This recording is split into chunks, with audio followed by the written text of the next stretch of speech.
Durangoko Pantzika Kultur Elkartea herriko 14 eragilek osatzen dugu, eta era kolektiboan dihardugu.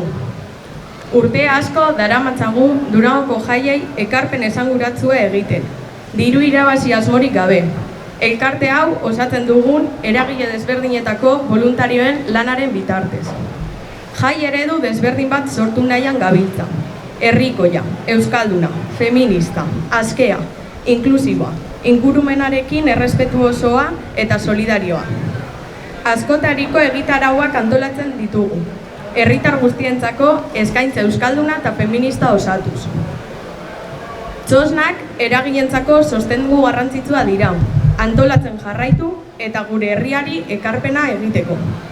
Durangoko euskalgintza, mugimendu feminista, kirol elkarteak, talde internazionalistak, gazte eragileak, aniztasun funtzionala duten elkarteak eta abar aktibo jarraitzeko ezinbestekoa da txosen bidez lortzen den finantzazioa, eta diru iturri hori mugatzeak eragileen ekarpena mugatzen du.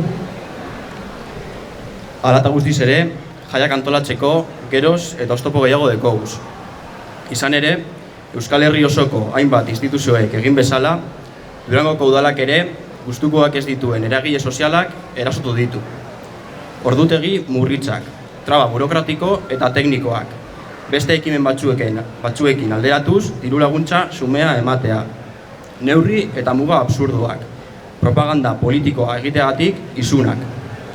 Guzti hauek, arrazoi teknikoak izatetik urruti, udal gobernuak beren beregi hartutako erabaki politikoak dira. Jai herrikoien eta eskubide politikoen aurkako erabakiak. Beraz, udalari eskatzen diogu gure jarduna errazteko, eta arrazoi tekniko eta juridikoen aitzakipean trabak jartzeari usteko. Finean, antolatzeko eskubidea errespetatu eta jai herrikoiak ez erasotzea.